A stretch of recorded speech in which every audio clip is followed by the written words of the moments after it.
Hello student, कैसे हो आप सब। हेलो स्टूडेंट, मैं डॉक्टर लेखपाल सिंह। हम पढ़ रहे थे एनिमल न्यूट्रिशन, और एनिमल न्यूट्रिशन में बच्चों आज हम पढ़ेंगे रूमन के सूक्ष्म जीव, रूमिनल माइक्रोबायोलॉजी या रूमिनल माइक्रोब्स। रूमन के अंदर क्या क्या चीज़ें बनती हैं, क्या क्या रूमन के अंदर जीवाणु पाए जाते हैं और उनके कार्य क्या क्या हैं। ठीक है, तो एक तरफ हम लिखेंगे कि रूमन में क्या क्या चीज़ें पाई जाती हैं। ठीक है, तो एक तरफ लिखेंगे इंडेक्स, और जो इंडेक्स पढ़ेंगे उस पर टिप्पणी कि क्या क्या उसके अंदर चीज़ें पाई जाती हैं। किसकी बात कर रहे हैं हम? रूमन की। तो सबसे पहले बात करें, जो सबसे ज़्यादा क्वेश्चन पूछा जाता है वो है रूमन की पीएच। किसकी? रूमन की।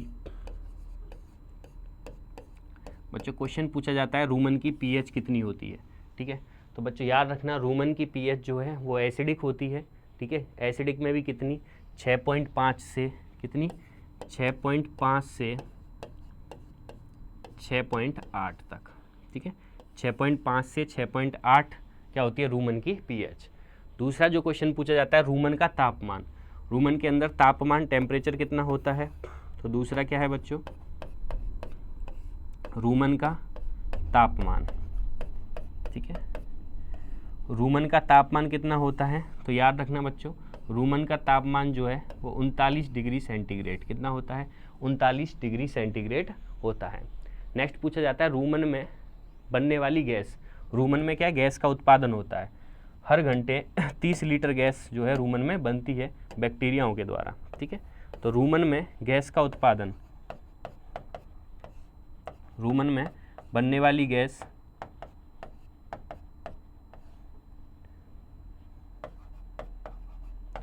रूमन में बनने वाली गैस कौन कौन सी हैं? जो रूमन में गैसें बनती हैं, तो याद रखना बच्चों रूमन में दो गैसें बनती हैं। एक तो कार्बन डाइऑक्साइड, क्या? एक तो कार्बन डाइऑक्साइड, और दूसरी कौन सी बनती है? मेथेन गैस का प्रोडक्शन होता है। रूमन में 65%, क्या 65% तो कौन सी? कार्बन डाइऑक्साइड गैस का उत्पादन होता है, और 35% किसका होता है? मेथेन गैस का उत्पादन होता है। क्या? कार्बन डाइऑक्साइड का 65%, मेथेन गैस का कितना? 35%। ये गैसें रूमन के अंदर कौन बनाते हैं? रूमन के बैक्टीरिया बनाते हैं। ठीक है बच्चों, आगे देखेंगे रूमन के अंदर रूमन में बनने वाली वोलाटाइल, हमने पढ़ाया था रूमन में कार्बोहाइड्रेट के पाचन से क्या बनता है? वोलाटाइल फैटी एसिड बनती है। ठीक है, तो वोलाटाइल फैटी एसिड जो हैं वो कौन कौन सी हैं? रूमन में बनने वाली, रूमन में बनने वाली VFA, क्या? VFAs वोलाटाइल फैटी अम्ल। क्या? वोलाटाइल फैटी अम्ल। हमें पता है कार्बोहाइड्रेट के पाचन से रूमन में क्या बनता है? वोलाटाइल फैटी अम्ल बनते हैं। कौन कौन से? 3 बनते हैं बच्चों। एसीटेट, एक तो बनता है एसीटेट, एक बनता है प्रोपियोनेट, कौन सा? प्रोपियोनेट, और एक बनता है ब्यूटायरेट, कौन सा?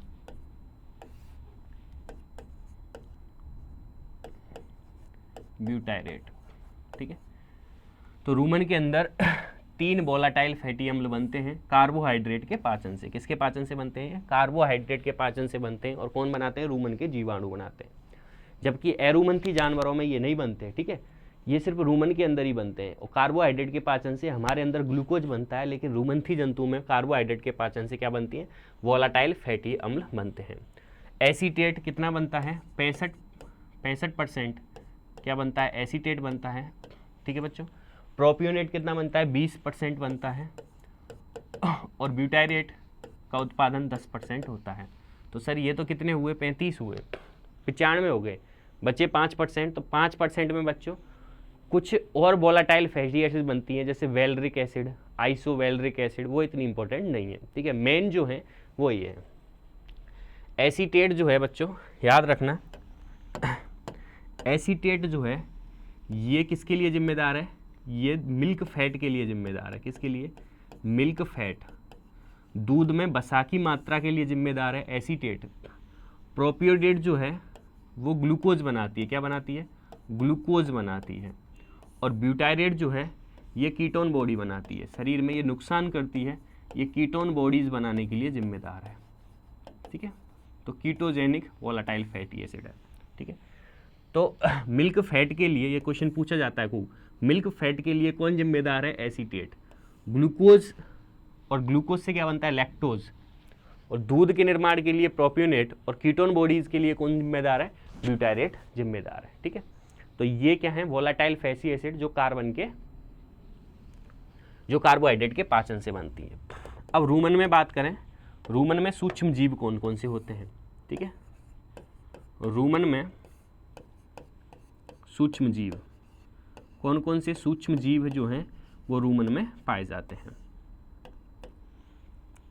तो बच्चों रूमन में पाए जाने वाले सूक्ष्म जीव जो हैं, तो रूमन द्रव, रूमन के अंदर एक पानी भरा होता है, तो 1 ml रूमिनल द्रव में, क्या 1 ml की बात करेंगे, 1 ml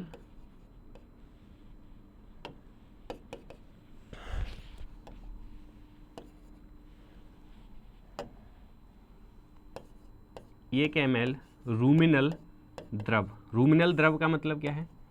रूमिनल द्रव का मतलब जो रूमन में जो पानी भरा होता है, ठीक है, रूमन के अंदर लिक्विड भरा होता है, ठीक है, उसको बोलते हैं रूमिनल लिक्वर, रूमन लिक्वर या रूमिनल द्रव। 1 ml रूमिनल द्रव में सूक्ष्म जीव, ये पूरे रूमन की बात नहीं कर रहे हम, 1 ml की बात कर रहे हैं सिर्फ। 1 ml रूमिनल द्रव में कौन कौन से सूक्ष्म जीव पाए जाते हैं? तो बच्चों 3 प्रकार के सूक्ष्म जीव पाए जाते हैं। एक तो जीवाणु पाए जाते हैं, बैक्टीरिया। दूसरे जीवाणु के अलावा और क्या पाया जाता है? प्रोटोजोआ और फफूंदी। क्या? प्रोटोजोआ पाए जाते हैं, और फंगस या फफूंदी। क्या?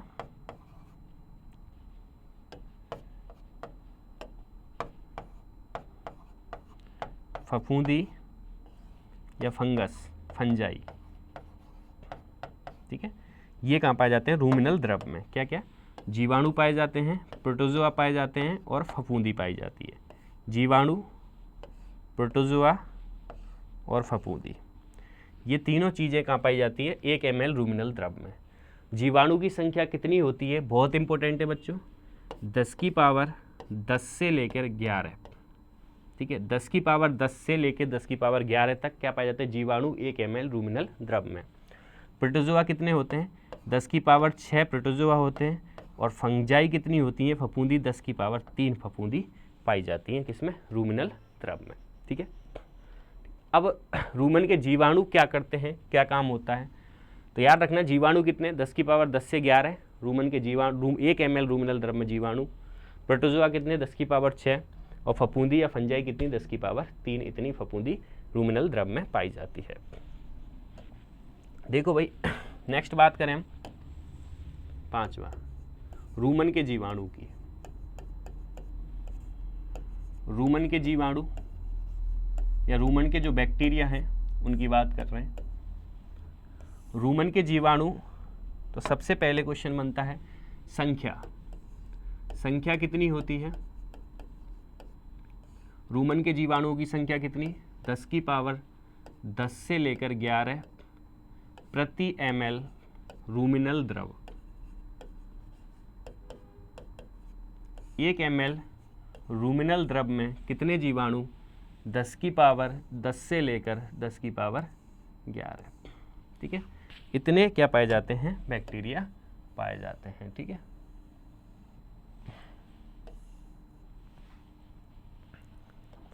दूसरी बात करें, ये जो जीवाणु हैं वो किस प्रकार के होते हैं, ठीक है। तो ये कैसे होते हैं बच्चों? ग्राम नेगेटिव, है ना। प्रकार कैसा है इनका?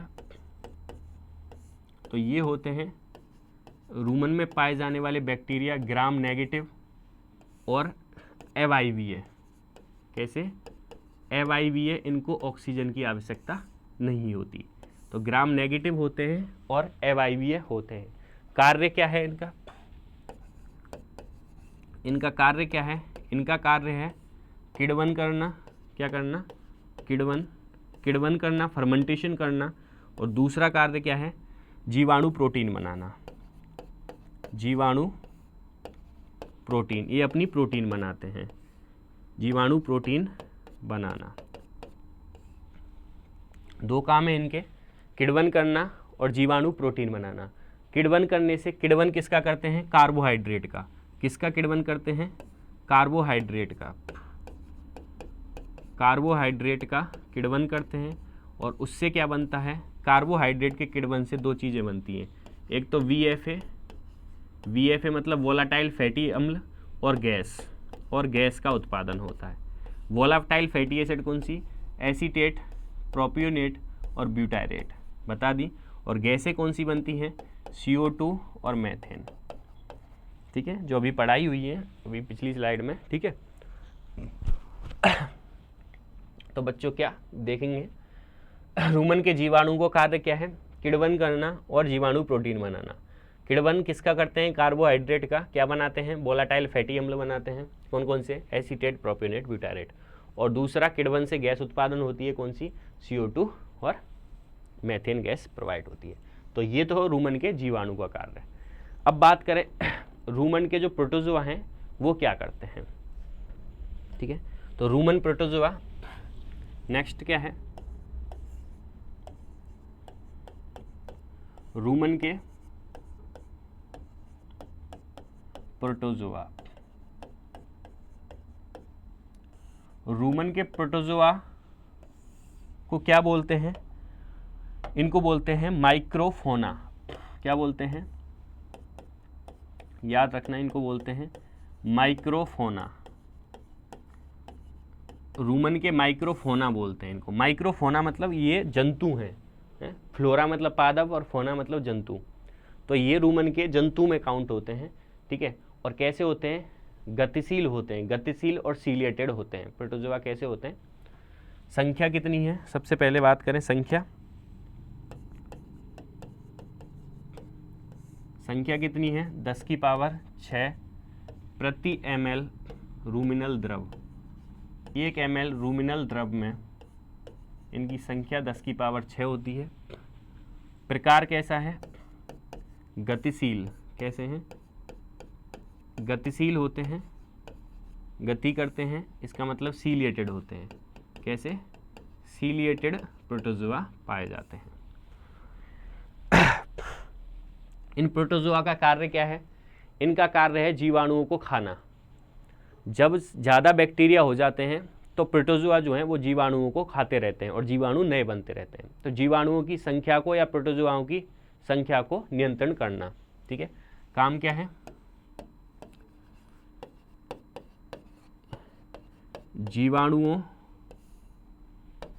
को खाकर खा जाते हैं सूक्ष्म जीव। रूमन के सूक्ष्म जीवों की संख्या नियंत्रण करना।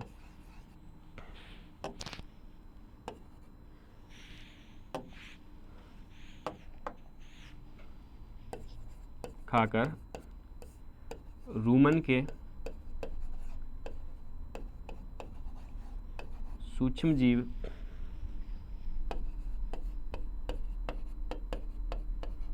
की संख्या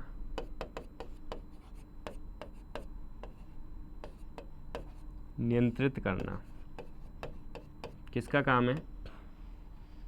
प्रोटोजोआओं का काम है। तो प्रोटोजोआ का काम क्या है? रूमन के अंदर जितने भी बैक्टीरिया हैं उनको खाकर बैक्टीरियाओं की संख्या कम कर देते हैं। तो क्या करते हैं प्रोटोजोआ? बैक्टीरियाओं की संख्या जब कम कर देते हैं तो रूमन में किण्वन नहीं होता। किण्वन नहीं होता तो वोलाटाइल फैटी एसिड नहीं बनती। इसीलिए क्या करते हैं? डिफोनेशन करते हैं। क्या करते हैं? डिफोनेशन। ये क्या होता है? डिफोनेशन मतलब रूमन के प्रोटोजोआओं को ख़त्म करना। क्या? रूमन के प्रोटोजोआ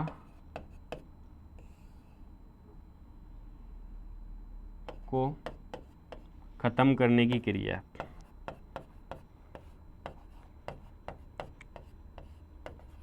रूमन के प्रोटोजोआ को ख़त्म करने की क्रिया क्या कहलाती है? डिफोनेशन। और क्या उपयोग में क्या लेते हैं डिफोनेशन करने के उपयोग में? तो इसमें कॉपर सल्फेट का उपयोग करते हैं। किसका? कॉपर सल्फेट या सोडियम लोरेल सल्फेट का उपयोग करते हैं। किसका? Sodium lauryl sulphate.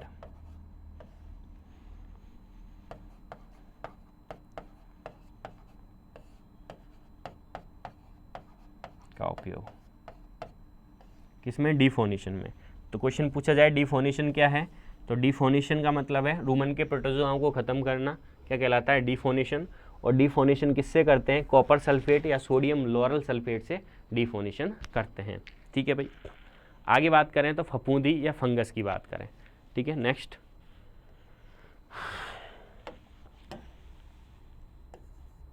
क्या है, रूमन की फफूंदी। फफूंदी मतलब फंजाई, फंगस या कवक, जो भी बोल सकते हो। रूमन की फफूंदी, तो इनको रूमन की क्या बोलते हैं, इनको बोलते हैं रूमन की माइक्रोफ्लोरा। क्या बोलते हैं इनको, माइक्रोफ्लोरा। ये रूमन के प्लांट हैं, ऐसे बोलते हैं। ये रूमन के क्या हैं, माइक्रोफ्लोरा हैं। ठीक है, क्या है बच्चों, माइक्रोफ्लोरा। संख्या, सबसे पहले बात करें संख्या कितनी होती है, तो इनकी संख्या जो है वो कितनी होती है, 10⁻³ प्रति ml रूमिनल द्रव।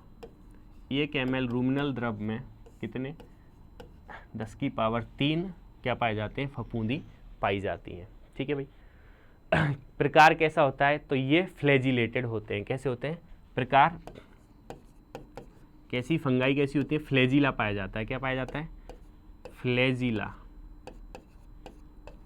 फ्लैजिलेटेड होते हैं, फ्लैजिलेटेड।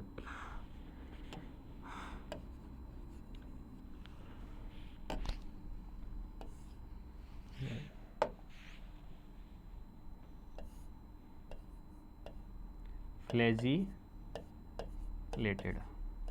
कैसे होते हैं, फ्लैजिलेटेड, फ्लैजिएला पाया जाता है।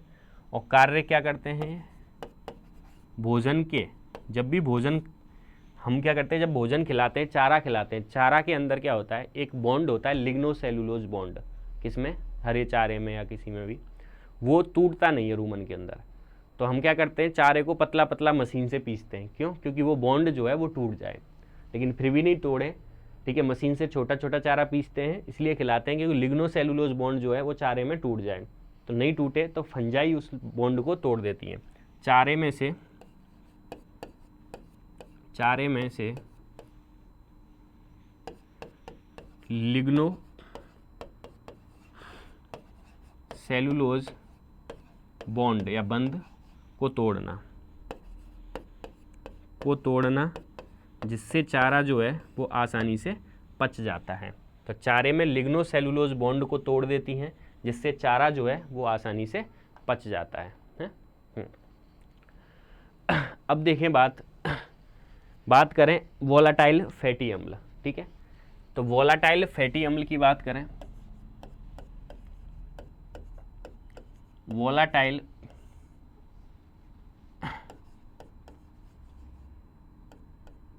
फैटी अम्ल क्या बोल रहे हैं, VFA। क्या बोल रहे हैं,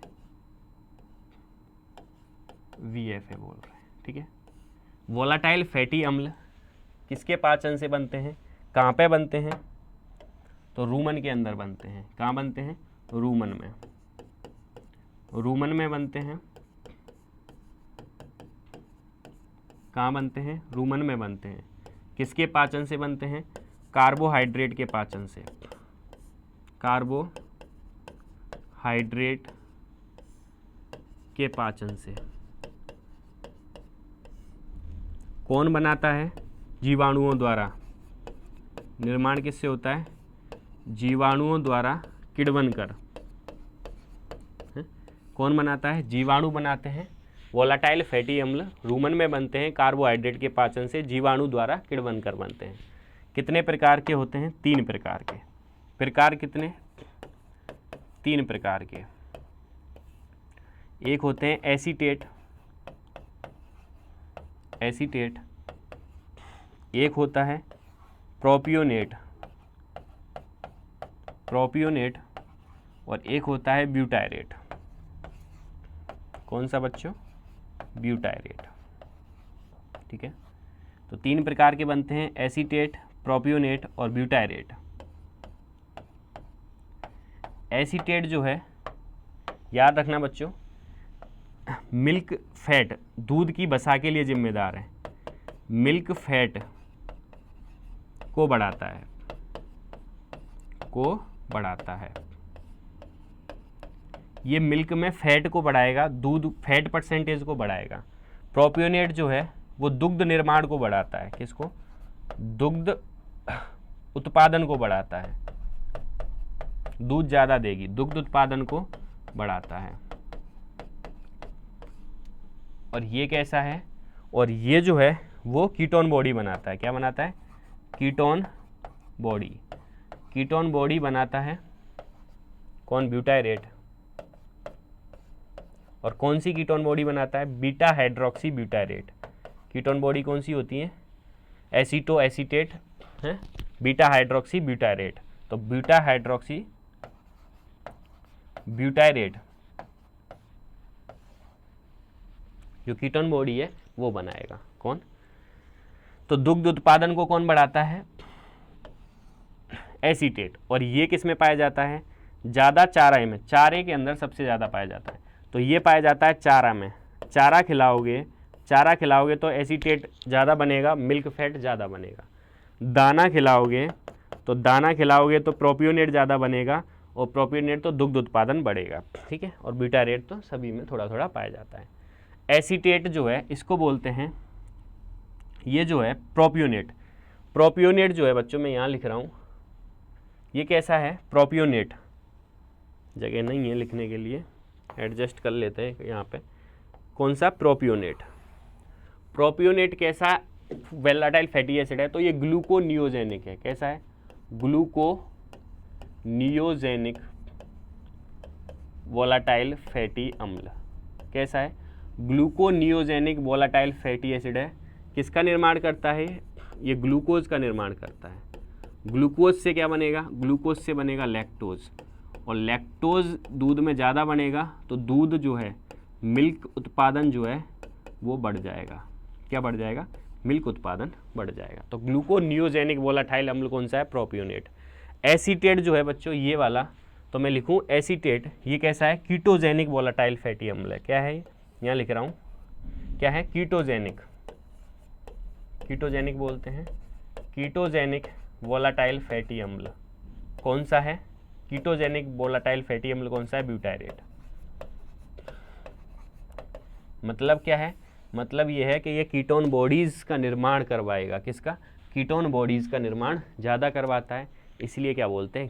कीटोजेनिक वोलेटाइल फैटी अम्ल बोलते हैं। ठीक है। अब बात करें जितनी भी वोलेटाइल फैटी अम्ल हैं, ठीक है, वोलेटाइल फैटी अम्ल से रुमंथी जानवरों में कितनी ऊर्जा प्राप्त होती है? तो रुमंथी जानवरों में, ठीक है, क्या वोलेटाइल फैटी अम्ल से रुमंथी जानवरों में 70% ऊर्जा इनसे ही प्राप्त होती है। 70% ऊर्जा प्राप्त होती है। किन से? वोलेटाइल फैटी अम्लों से रुमंथी जानवरों में 70% ऊर्जा प्राप्त होती है। बात करें एसीटेट, एसीटेट से तुम्हें पता है कितनी एटीपी बनती है? 10 एटीपी प्राप्त होती है। 10 एटीपी अकेले किससे? एसीटेट से। और क्या बनाता है? मिल्क फैट बनाता है ना। दूसरी बात करें प्रोपियोनेट, प्रोपियोनेट से कितनी एटीपी प्राप्त होती है? 17 एटीपी प्राप्त होती है। और क्या है? ग्लूकोनियोजेनिक है, ग्लूकोज बनाएगा, दूध का निर्माण बनाएगा। ब्यूटायरेट, ब्यूटायरेट जो है तो बेकार, लेकिन ऊर्जा ज़्यादा देता है। 25 एटीपी प्राप्त होती है। कितनी? 25 एटीपी। तो कुल एटीपी कितनी प्राप्त होती है? सारी वोलेटाइल फैटी एसिड की बात करूं कि सभी वोलेटाइल फैटी एसिड जो हैं वो तीनों मिलकर कुल कितनी एटीपी देती हैं? तो 10 और 25, 35 और 17 कितनी होगी? 52। तो कुल 52 एटीपी प्राप्त होती है। किससे? वोलेटाइल फैटी अम्लों से। इसलिए बोलते हैं कि कुल कितना 70% ऊर्जा जो है रुमंथी जानवरों में, कितनी 70% जो ऊर्जा है वो अकेली किससे प्राप्त होती है? रुमंथी जानवरों में इसी से प्राप्त होती है, वोलेटाइल फैटी अम्लों से प्राप्त होती है। ठीक है, हाँ ठीक है बच्चों, तो ये हुआ रूमिनल माइक्रोबायोलॉजी, रूमन के अंदर क्या होता है। आज की क्लास में इतना ही, आगे पढ़ेंगे नेक्स्ट क्लास में। Thank you.